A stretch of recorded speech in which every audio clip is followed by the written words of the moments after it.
தேட வேண்டிய அவசியமே இல்லை. 1 கொரிந்தியர் புத்தகம் 3ஆம் அதிகாரம் 16, 17 இப்படியாக சொல்லுகிறது.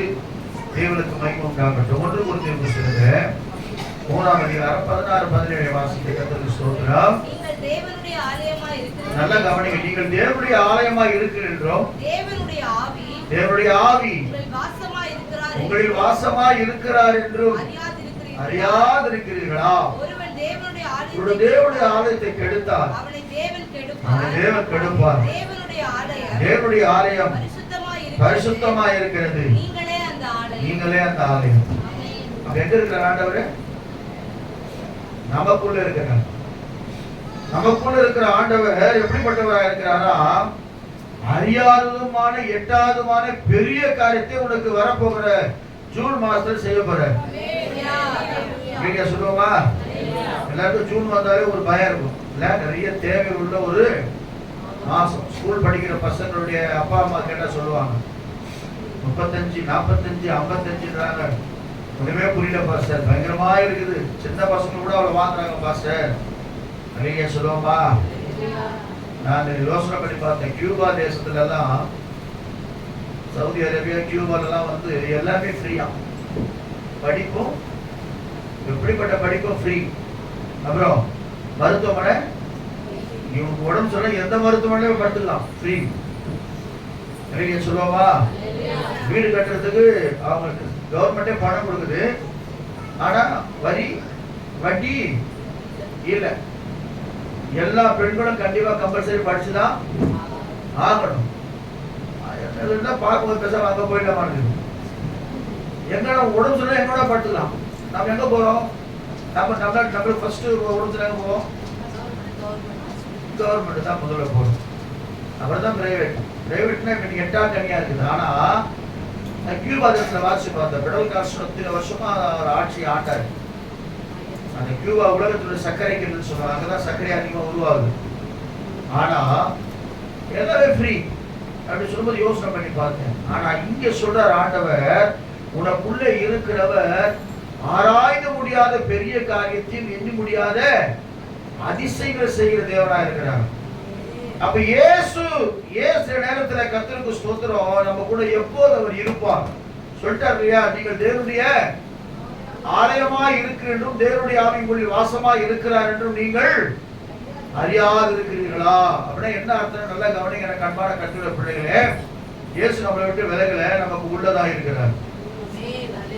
முதல்ல இயேசு எங்க இருக்க? உனக்கு உள்ளே இருக்கிறார். அப்ப என்னன்னா எப்போது இருப்பார் அப்படின்னு பார்த்தா, வாசிக்க கர்த்தருக்கு ஸ்தோத்திரம். 2 கொரிந்தியர் புத்தகத்துல 6ஆம் அதிகாரம் 16ஆம் வசனம் இப்படியாக சொல்லுகிறது. ஏசப்பா கூடவே இருக்கணும், அந்த காரியத்தை நீ பண்ணணும்.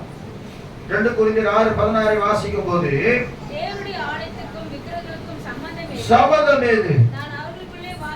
நான் அவர்களுக்குள்ளே வாசம் பண்ணி அவர்களுக்குள்ளே உலாவி அவர்கள் தேவனாய் இருப்பேன். தேவன் சொன்னபடி நீங்கள் ஜீவனுள்ள தேவனுடைய ஆலயமாய் இருக்கிறீர்களே. ஆனபடியால் நடுவிலிருந்து புறப்பட்டு போய் அசுத்தமானதை தொடாதிருங்கள் என்று கர்த்தர் சொல்லுகிறார். அதுக்கு மேல நீங்க வீட்டு சென்று பாருங்க. ஒளிக்கும் இருளுக்கும் அந்நிய நுகத்திலே அவிசுவாசிகளோடு பிணைக்க படாதிருப்பீர்களாக. தயவு செய்து சொல்றேன், கண்மான கட்டுரை பிள்ளைகளை, வாலிப பிள்ளைகளை திரும்ப சொல்றேன். ஒருவேளை உங்களால முடிந்தா சபைக்கு சத்தியத்தை சொல்லி ஜனங்களை கொண்டு வாங்க.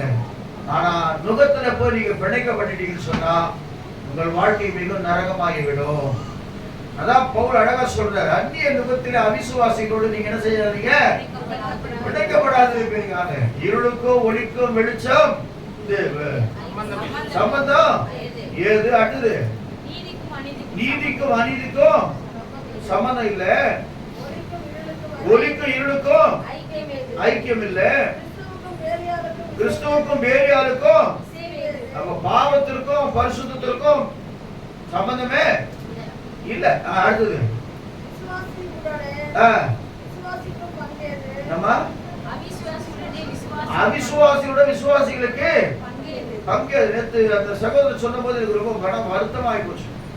இவ்வளவு தூரத்து சத்தியத்தை அவ்வளவுதான் அறிஞ்சிட்டு இருக்கிறோம்.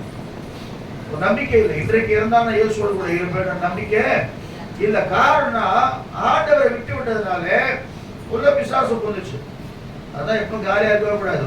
நம்ம இருதயம் நல்லா காலியா இருந்தா ஜோடிக்கப்பட்டிருந்தா எல்லாம் 7-8 உள்ள வந்துடும். எப்போதும் தேவ சமூகத்திலே தேவனுடைய ஆவியினால் நிரப்பப்பட்டவர்களாக காணப்பட வேண்டும். அல்லேலூயா சொல்லுவோமா? 14, 15, 16 வசனத்தை வாசிங்களேன். 2 Corinthians 6:16 வாசிங்களா? தேவனுடைய ஆலயத்துக்கும் ரைட் வாசிங்க. கர்த்தருக்கு ஸ்தோத்திரம். விக்கிரகங்களுக்கும் சம்பந்தமே இல்லை.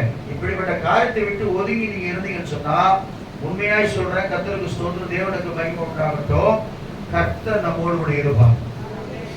தைரியமா சொல்லலாம், எனக்குள்ளே இருக்கிறவர் பெரியவர். உலகத்திலே இருக்கிறவனை பிசாசை காட்டிலோ எனக்குள்ளே இருக்கிற இயேசு பெரியவர். எத்தனை பேர் விசுவாசிக்கிறீங்க? உங்களுக்குள்ள இருக்கிற இயேசு பெரியவர். நீங்க ஒருவேளை சாதாரணமா இருக்கலாம், நமக்குள்ள இருக்கிறவர் அசாதாரணமானவர். அவர் தான் சொல்றாரு, வரப்போற ஜூன் மாசம் அவர்களுக்குள்ள இருந்து அவர்களுக்குள்ளே உலாவி அவர்கள் தேவனாயிருப்பேன், அவர்கள் என் ஜனமாயிருப்பார்கள். இரண்டாவது ஒரு காரியம், ஆண்டவர் எங்க இருக்கிறார்? உன் நடுவில் தான் இருக்கிறார். எங்க இருக்கிறாரு? நடுவில் இருக்கிறாரு இல்லையா? முதல்ல உள்ள இருக்கிறாரு, இப்ப எங்க இருக்கிறாரு? நடுவுல இருந்தா என்னென்ன நடக்கும்? ஏசப்பா நம்ம நடுவுல. ஏன்னா வேத வசனம் சொல்லுது, யோவான் 20:19 வசனத்தை வாசிக்கும் போது, தேவனுக்கு மகிமை உண்டாகட்டும், வேகமா வாசிங்க. யோவான் 20:19 வாசிக்கும் போது, வாரத்தின் முதல் நாள் ஞாயிற்றுக்கிழமையில சாயங்கால வேளையிலே கூடியிருந்த இடத்தில்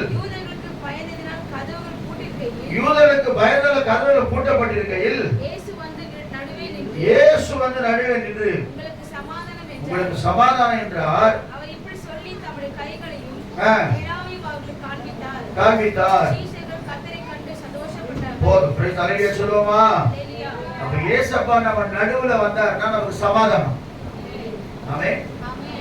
எதை வச்சுட்டு போயிருக்கிறாரு? ஆனா சொல்றோம், நம்ம வாழ்க்கையில சில நேரத்தில் சமாதானமே இல்ல. இந்த பாப்பா சாட்சி சொன்னாங்க இல்லையா? ஆனா இப்ப நான் கர்த்தரை சமாதானமா மாத்திருக்கிறாரு. அப்ப என்னன்னா, எப்ப நம்ம நடுவுல வருவாரு? நீங்க செஞ்ச காரியத்தை நடுவுல வருவாரு. நீங்க செய்திகளை காலையில ஜெபம். அப்ப சொல்றாரு பாருங்க, அதே மத்தேயு சுவிசேஷம் 18ஆம் அதிகாரத்திலே 19-20 வாசிக்கும் போது, வேகமா வாசிங்க, கர்த்தருக்கு ஸ்தோத்திரம். மத்தேயு சுவிசேஷம் 18ஆம் அதிகாரம் 19-20 வாசிக்கும் போது, நல்லா கவனிங்க, அல்லாமலும் உங்கள் 2 பேராவது எந்த காரியத்தை குறித்தும் பூமியில ஒருமனப்பட்டிருந்தால் அது அவர்களுக்கு உண்டாயிருக்கும். ஏனெனில் 2 பேராவது 3 பேராவது என் நாமத்தினாலே எங்கே கூடி இருக்கிறார்களோ, ஆமென். அல்லேலூயா சொல்லுவோமா? நீங்க காலையில கூடி ஜெபம் பண்றீங்க இல்லையா? சபையில வந்து கூடி ஜெபிக்கிறீங்க இல்லையா? உங்கள் நடுவுல தான் கர்த்தர் இருக்கிறார். எங்கே நாமத்தின் நிமித்தம்? நம்ம திருவாசிங்க சத்தமா வாசிங்க. 2 பேராவது 3 பேராவது போதும். 2 பேராவது 3 பேராவது என் நாமத்தின் நிமித்தம் எங்கே கூடி இருக்கிறீர்களோ அங்கே அவர்கள் நடுவிலே நான் இருக்கிறேன் சொல்லி கர்த்தர் சொல்றேன். அப்ப நீங்க எப்பெல்லாம் கூடி ஜெபம் பண்றீங்களோ அப்பெல்லாம் உங்க நடுவுல கர்த்தர் வந்துரு. கர்த்தர் நடுவுல வந்தா என்ன நடக்கும்? முதல்ல அவர் சொல்ற சமாதானத்தை கர்த்தர் கொடுக்குறார். நல்லா கவனிங்க, பீஸ் ஆஃப் மைண்ட், சமாதானம். இந்த உலகத்துல நிறைய இடத்துல சமாதானமே இல்ல, ஆனா கர்த்தர் கொடுக்கிறார், சமாதானத்தை கொடுக்கிறார். இரண்டாவது ஒரு காரியத்தை சொல்றாரு, வாசிங்க, தேவனுக்கு மகிமை உண்டாகட்டும். செப்பனியா புஸ்தகத்தை வாசிக்கும் போது 3ஆம் அதிகாரம் 14 இருந்து வாசிங்க. கர்த்தருக்கு ஸ்தோத்திரம், தேவனுக்கு மகிமை உண்டாகட்டும். செப்பனியா 3:14-15 வாசிக்கும் போது, அந்நாளிலே கர்த்தர் உன் ஆக்கினைகளை அகற்றி உன் சத்துருக்களை விலக்கினார். இஸ்ரவேலின் ராஜாவாகிய கர்த்தர் நடுவுல இருக்கிறார். அப்ப நடுவுல இருந்தா உன் ஆக்கினைகள் அகற்றப்படும். ஆக்கினைனா உனக்கு வருகிற தண்டனைகள், பிசாசுனாலே சில விரோத தண்டனை வரும். நாம செய்த பாவத்திலிருந்து நமக்கு தண்டனை சொல்லுவாங்க இல்லையா? பாவம் செஞ்சு அனுபவிச்சுதான் கவனிக்கல. என்ன பாருங்க, தவறு செஞ்சா உப்பு தின்னவன் நான் கேட்டா சொல்றீங்க, உப்பு தின்னா தண்ணி குடிச்சுதான் ஆகணும். தப்பு செஞ்சா தண்டனை. அப்போ எந்த தண்டனை தான் ஏசப்பா வாங்கிக்கிறாரு? உன் நடுவுல ஆண்டவர் வரணும்னா நீ ஒருவனப்பட்டு தேவ சமூகத்துல யார் வராங்களோ வரலையோ இல்லையோ 2 பேர் 3 பேர் இருந்தாலும் ஏன் சொல்லுவாரு? நீங்க சொல்லுவோமா? நம்ம பெரிய சபையில தான் கொடான கூடி ஜனங்கள் மத்தியில தான் கர்த்தர் வருவார். அப்படி இல்லை. ஏசப்பா சொல்லிட்டாரு, உட்காந்து 2-3 பேர் உட்காந்து சிஸ்டர் கொஞ்ச நேரம் ஸ்தோத்திரம் பண்ணி ஜெபம் பண்ணலாம் அப்படி சொல்லி நீங்க ஜெபம் பண்ணீங்கனாலே இப்ப நடுவுல வந்து அவர் சொல்றாரு, உன் ஆக்கினைகளை அகற்றி உன் சத்துருக்களை விலக்கினார். இஸ்ரவேலின் ராஜாவாகிய கர்த்தர் உன் நடுவில் இருக்கிறார், இனி தீங்கை காணாதிருப்பாய். அப்ப இயேசு உன் நடுவில் வந்துட்டாருன்னா உனக்கு தீங்கை நீ பார்க்கவே முடியாது. 16-17 வாசிங்க. அந்நாளிலே எருசலேமை பார்த்து பயப்படாதே என்றும் சீயோனை பார்த்து கைகளை தளரவிடாதே என்றும். நல்லா கவனிங்க. இஸ்ரேல் ஒரு பக்கம் யார்? நாம தான். இன்னொரு பக்கம் இஸ்ரேல் நாடு இருக்குது, அங்கேயும் பிரச்சனை நடந்துட்டு தான் இருக்குது. ஆனா கர்த்தர் சொல்றாரு, கையை மட்டும் என்ன செய்யாத, தளர விடாத. என்ன அர்த்தம்? தளர்ந்து போன கைகளையும் தள்ளாடுகிற முழங்காலும் என்ன செய்யணுமா? நீங்க நல்லா, அதாவது இந்த மாதிரி செய்திகள்லாம் கேட்கும் போது நம்ம குடும்பத்திலே பிரச்சனைகள் போராட்டம் உண்டாகும் போது தளர்ந்த கைகளை சும்மா அப்படியே வைத்து தேவ சமூகத்துல முழங்கால் படிக்கிட்டு ஜெபிக்கும் போது உன் நடுவுல வந்து கர்த்தர் அற்புதங்களை செய்கிறவரா இருக்கிறார். அப்ப வசனம் சொல்லிட்டு வாசிங்க. அந்த வசனத்தை தளர விடாதே.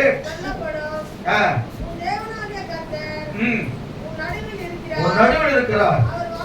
அது யாருங்க? அவரே வல்லமை உள்ளவர். அவர் ரட்சிப்பார். உன் பேரில் சந்தோஷமாய் மகிழ்ந்து நம்முடைய அன்பு நிமித்தம் அமர்ந்திருப்பார், எந்நீரமாய் கனி கூறுவார். அப்ப ஆண்டவர் நடுவுல வரணும்னா 2-3 பேர் ஒருமனப்பட்டாலும் சரி. நான் சில யாரையும் எதிர்பார்க்க மாட்டேன். சபையில சேர்ந்து வந்து உட்காருவேன், மீட்டிங்கு சொல்லியிருப்பேன், வெள்ளிக்கிழமை முடிச்சு உபவாசம் கொடுத்து சரி, யாரும் வரலன்னா கூட நான் பாட்டு உட்காந்து சோதனை பண்ணி கொண்டே இருப்பேன். நல்லா உட்காந்து சோதனை பண்ணிட்டு நல்லா ஒரு பைபிள் 10 அதிகாரம் 20 அதிகாரம் படிச்சுட்டு அந்த குறிப்பிட்ட டைம் வந்து எழுதி போயிருப்பேன். ஏன் தெரியுமா? ஆண்டவர் சமூகத்திலே நம்ம ஆண்டவரை வரவழைக்கும் போதுதான் சமாதானத்தை கொடுக்கிறது மாத்திரம் அல்ல, நம்முடைய ஆக்கினைகளை கர்த்தர் அகற்றுகிறாராம். அல்லேலூயா சொல்லுவோமா? சாத்ராக் மேஷாக் ஆபேத்நேகோ எத்தனை பேருங்க? 3 பேர் தான். எங்க தூக்கி போட்டாங்க? ஏன் போட்டாங்க? சொல்லுங்க. ரைட், வணங்க கூடாது. ஒரு வைராக்கியம் அவங்களுக்குள்ள. நாங்கள் ஆராதிக்கிற அல்லேலூயா. அடிக்கடி குமார் பாடுறார், நாங்கள் ஆராதிக்கும் எங்கள் தேவன், நாங்கள் ஆராதிக்கும் எங்கள் இயேசு.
பலன் தந்து நம்மை விடுவித்து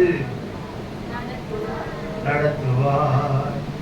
அவன் சொல்றான் அந்த ராஜா, தானியேல் 3:24, 25, 26 வாசிக்கல, வேகமா வாசிங்க, நான் முடிப்பேன். ஒரு 5 நிமிஷம் முடிச்சு அமைச்சிருவோம்.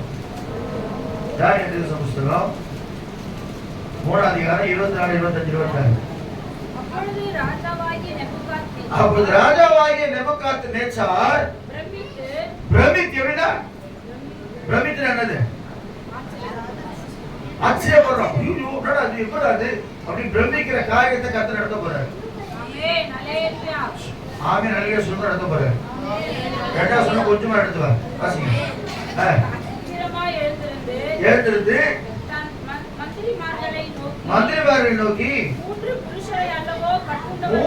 புருஷரை அல்லவோ கட்டுண்டவர்களாக அக்கினியிலே போட்டோம் என்றான். பிரதியுத்தரமாக ஆம் ராஜாவே என்றார்கள்.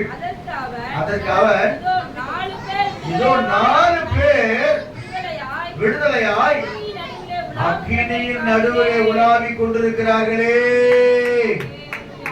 அல்லேலூயா. காரணம், நடுவில் அவர் போயிட்டார்.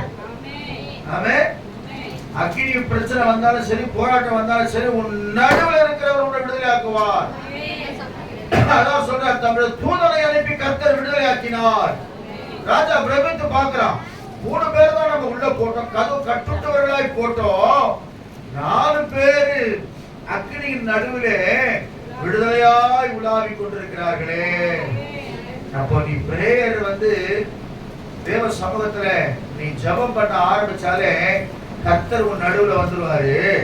அக்கினி போன்ற பிரச்சனை வந்தாலும் சரி, சிங்க கேள்வி போன்ற பிரச்சனை வந்தாலும் சரி, அதுல இருந்து இந்த மாதத்திலே கர்த்தர் உன்னை விடுதலை ஆக்க போகிறார். அல்லேலூயா சொல்லுவோமா? ஆனா பிரேயர் என்ன செய்யக்கூடாது? சபையில இருக்கிற முக்காசு பேர் பிரேயர்ல கலந்து விடுறதே இல்லை. நம்ம ரொம்ப அட்வான்ஸா போயிட்டோம். அல்லேலூயா சொல்லுவோமா? முடிந்த அளவுக்கு என்ன செய்யுங்க, கடந்து கொண்டு அதை ஜெபம் பண்ண பாருங்க. அப்பயாவது காலையில் 5 மணிக்கு எழுந்த வேண்டிய பழக்கம் வந்துடும். அல்லேலூயா சொல்லுவோமா? டெய்லி பண்ணா என்ன ரொட்டீனா அந்த வந்துடும். அவ பாருங்க, எங்க இருந்தாலும் சரி தேவ சமூகத்தில் உட்கார்ந்து நாம ஜெபம் பண்ணும் போது கர்த்தர் நம்மை ஆசீர்வதிக்கிறவராய் இருக்கிறார். வேண்டாடா வசனம் சொல்லுது, முதல்ல உனக்குள்ள இருக்கிறார், இரண்டாவது உன் நடுவில் இருக்கிறார், மூணாவதாக கர்த்தருக்கு ஸ்தோத்திரம், உனக்கு முன்பாக போகிறார். அல்லேலூயா சொல்லுவோமா? இது கூட வச்சுக்கலாம், உன் அருகில் இருக்கிறார். அருகில தான் இருக்கிறார் ஆண்டவர். அருகில் எங்க? பக்கத்துல தான் இருக்கிறார் ஆண்டவர். நமக்கு தெரியாது. ஆவியார் அவர் பேசும்போது நமக்கு தெரியவே தெரியாது. அசால்ட்டா நம்ம நினைப்போம். சத்தம் கேட்கும். நம்ம ஜெபம் பண்ணும்போது தனியா சத்தம் கேட்டு எத்தனை நான் கேட்டுருக்கேன் சத்தம். தனியா அங்க உட்கார்ந்து இருப்பேன், கீழே உட்கார்ந்து இருப்பேன், மேல சத்தம் கேட்கும். யாரும் பேண்ட் அடிக்கிற மாதிரி சத்தம் கேட்கும், யாரும் பாட்டு பாடுற மாதிரி சத்தம் கேட்கும். யோசனை பண்ணுவோம், யாருமே இல்லையே அங்க மேல, கதவு கூட்டி தான் இருக்குது. அப்படின்னும் போது வாக்கு கடங்காத பெருமூச்சுகளோடு கர்த்தர் நமக்காய் வேண்டுதல் செய்கிறவராய் இருக்கிறார். ஆகியோர் நமக்காக வேண்டுதல் செய்யறார். நம்ம ஜபமே பண்ண முடியாத ஒரு சூழ்நிலை நம்முடைய வாழ்க்கையில வந்தாலும் நமக்காக பரிந்து பேசிக் கொண்டிருக்கிற பரிசுத்த ஆவியானவர் நம்மை நடத்துகிறவராய் இருக்கிறார். என்னன்னா தடைகளை நீக்கி அவர் முன்பாக நடக்கிறவராய் இருக்கிறார். நிறைய தடைகளை பிசாசு நமக்கு கொண்டு வராங்க. அல்லேலூயா சொல்லுவோமா? ஏன்னா யாத்திராகமத்தின் புஸ்தகத்துல 13ஆம் அதிகாரத்துல 20, 21, 22 வாசிக்கும் போது வேகமா வாசிங்க. யாத்திராகமத்தின் புஸ்தகம் 13ஆம் அதிகாரம் 20, 21, 22. இரவு பகலும் வழிநடத்த கூடுபடிக்கு பகலிலே அவர்களுக்கு வழிநடத்த மேக ஸ்தம்பத்திலும் வெளிச்சம் காட்டவும் அக்னி ஸ்தம்பத்திலும் முன் சென்றார்.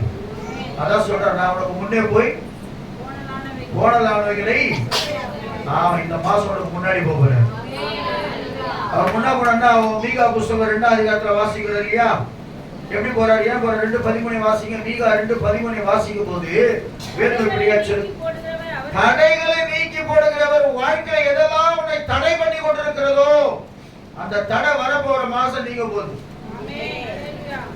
நான் உண்மையா சொல்ல, தீர்க்க தரிசனமா சொல்றேன். தடையெல்லாம் நீக்குகிறவர் உனக்கு முன்னாடி போறார். உனக்குள்ளே இருக்கிறவர், உன் நடுவில் இருக்கிறவர், இரண்டாவது உனக்கு முன்பாக போகிறவர். ஏன் முன்னாடி போறாரு? மேய்ப்பன் முன்னாடி போனதா பின்னாடி ஆடு என்ன செய்யும்? போகும். அப்ப உனக்கு வழிகாட்டும்படியாக மேக ஸ்தம்பமாய் அக்னி ஸ்தம்பமாய் கர்த்தருக்கு ஸ்தோத்திரம், கர்த்தர் நமக்கு வழிகாட்டுகிற தேவனாய் இருக்கிறார். அல்லேலூயா சொல்லுவோமா? இஸ்ரவேல் ஜனங்க அதே வந்து ராணுவத்தோட அப்படிதான் முன்னாடி போய்கிட்டே இருக்கிறார்.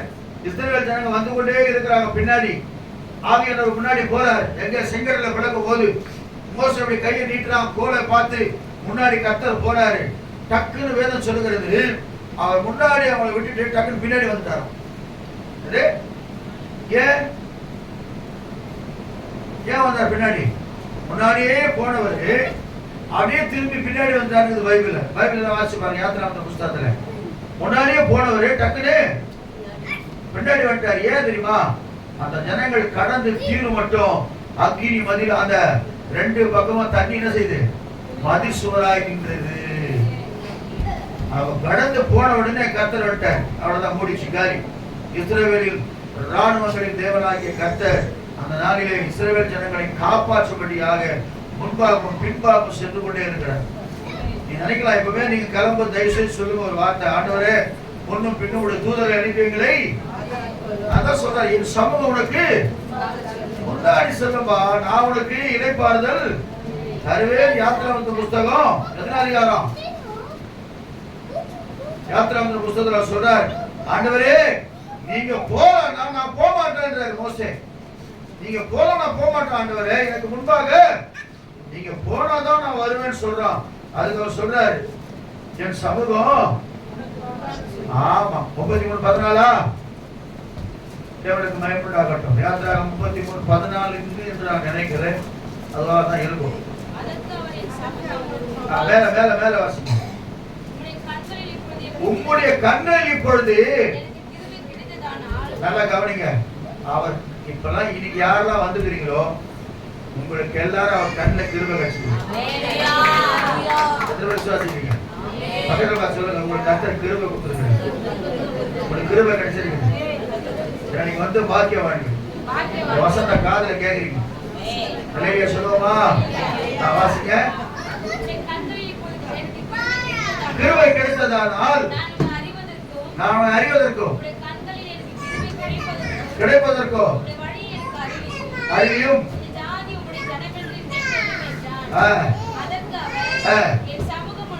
என் சமூகம் உனக்கு முன்பாக செல்லும். அல்லேலூயா சொல்லுவோமா? என் சமூகம் முன் செல்லும், ஒன்றுக்கும் கலங்காதே, உன்னை ஒரு போதும் விடமாட்டேன், அழைத்தவர் நான் தானே.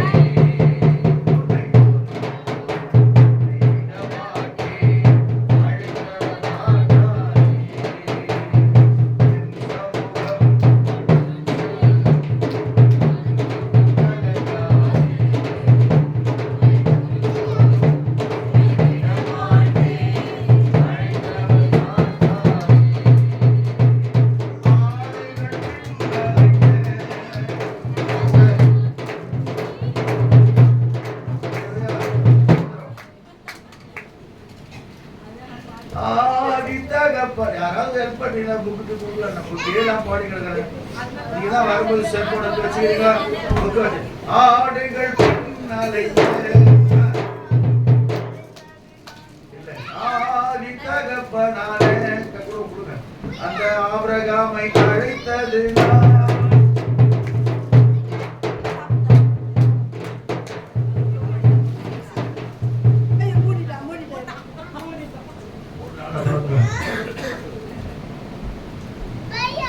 ஆதி தகப்பனாரே.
தடைகளை உடைக்க போறாரு.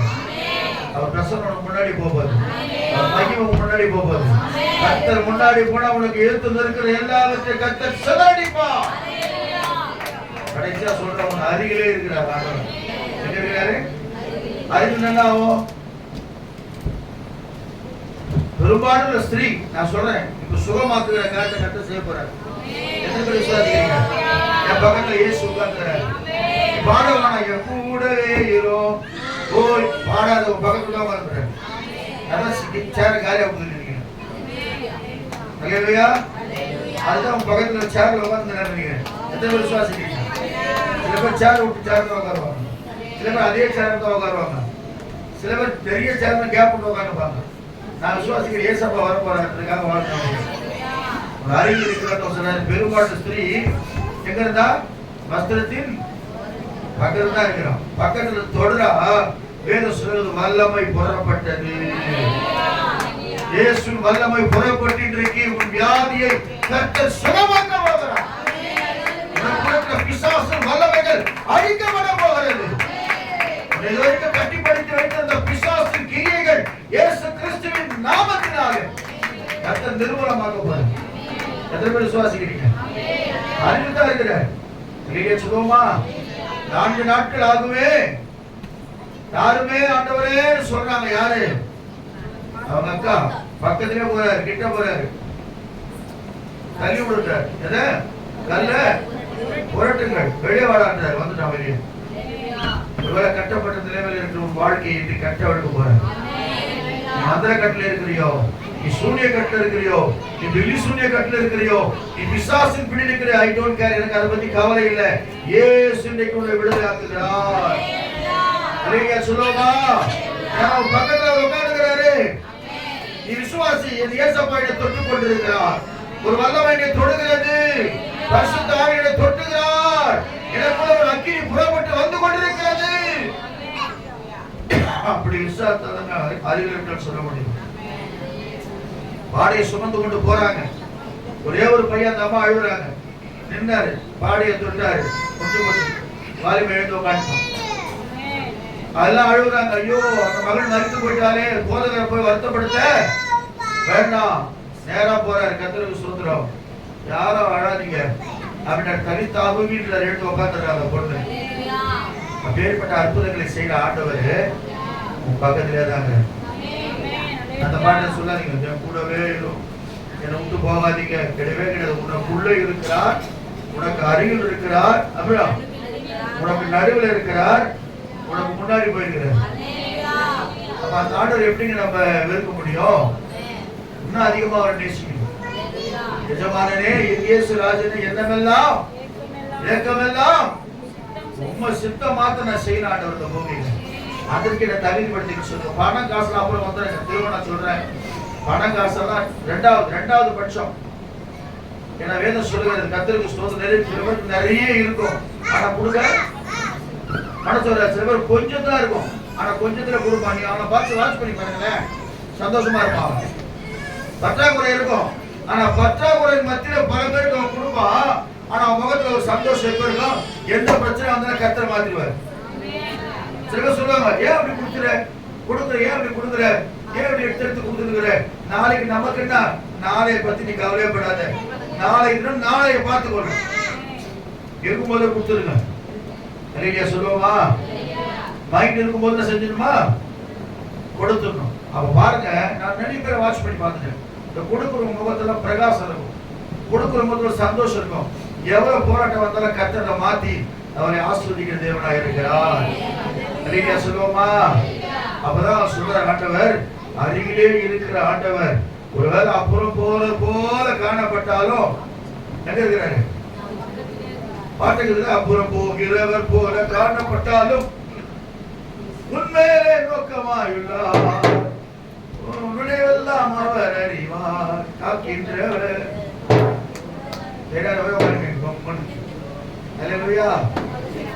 மோரியாவில் ஆபிரகாமை காணாதவர் போல இருந்தாராம். சொல்லுவாமா? வாக்குத்தத்தம் பண்ணினவர் உண்மையுள்ளவர். நீங்க 4 காரியம் வாழ்க்கை நடக்கும். வச்சுக்க ஜூன் மாசத்துல நாளைக்கு சொல்லாதீங்க, யாருக்கு டைம் மாத்தி சொல்லாதீங்க. சில உட்காந்து 7 மணிக்கு யார்கிட்ட போன் பண்ணி சிஸ்டர் இது சந்தோஷமான செய்தி தெரியுமா, அடுத்த வாரம் அப்படின்னு சொல்றாரு. கம்முன்னு இருங்க, கம்முன்னு இருங்க, கம்முன்னு போங்க. வந்துட்டு அது வந்து 7:30 வருது, 7 மணிக்கு வந்து உட்காந்து கிடக்கும். வாசல் அலங்கார வாசலிலே அப்படின்னு வந்து உட்காந்துட்டோம். சொல்லி சொல்லி பார்த்தோட சில பேர் செய்யறது சொல்லாம விட்டுருங்க. எப்ப நடக்குது தெரியாது, எப்போ போச்சுது அப்படின்னு இருக்குது. அந்த வேற லோகத்தை சுத்துக்கணும். அப்ப என்ன நடக்குது விஷயம் தெரியாது. அப்படியா தெரியாதே இருக்கு, சொல்லவே கேட்டீங்க. அந்த மாதிரி லோகத்துல இருக்குது, தனி லோகத்துல விட்டுருங்க. யார் நம்மகிட்ட கிட்ட வராங்களோ அவங்கள்ட்ட மட்டும் சொல்லணும். நிறைய சொல்லுவோமா? அதனால கர்த்தர் நல்லவராக இருக்கிறார். கர்த்தருக்கு ஸ்தோத்திரம். ஆண்டவர் சொன்ன அந்த வார்த்தைக்காக நாம தான் கர்த்தரை ஸ்தோத்திரம் பண்ணுவோமா? நடுவில் இருக்கிறார், அப்புறம் உனக்குள்ளே இருக்கிறார், நடுவில் இருக்கிறார், அருகில் இருக்கிறார், தடைகளை. ஆமா, 7ஆம் தேதி கேட்பாங்க. 7ஆம் தேதி கேட்பா, அருகில் இருக்கிறார். இனி என்கிட்ட பிசாசு வருமா? வருமா? அவர்கிட்ட கேட்டுன்னு தான் வரணும், பர்மிஷன் கேட்டு. இன்னோட பிரச்சனை மாறிடுச்சுன்னு நினைச்சுக்க. வர 14ஆம் தேதி கர்த்தர் பெரிய விடுதலை கொடுக்க போறார். அலையியா சொல்லுவோமா? அது என்ன 14 அமாவாசை ஞாயிற்றுக்கிழமை தான் வருது. அலையியா சொல்லுவோமா? நல்ல உபவாசோட தேவ சமூகத்துல வா. நீ அருகிலே உட்கார ஆண்டவரே, உனக்கு ஒரு சீட்டு போடுறேன். இல்லைன்னா கர்த்தருக்கு ஸ்தோத்திரம், உங்க மடியில் நான் உட்காந்துக்கிறேன் ஆண்டவரே அப்படி சொல்லி உட்காந்து பாருங்க. தேவன் அற்புதங்களை செய்து உன்னை விடுவித்து கர்த்தர். நான் விசுவாசிக்கிறேன், இப்பவே உங்க பக்கத்தாங்க உன்னை விடுவிச்சுட்டார். விசுவாசிக்கிறீங்க? கர்த்தர் விடுவிச்சுட்டாரு.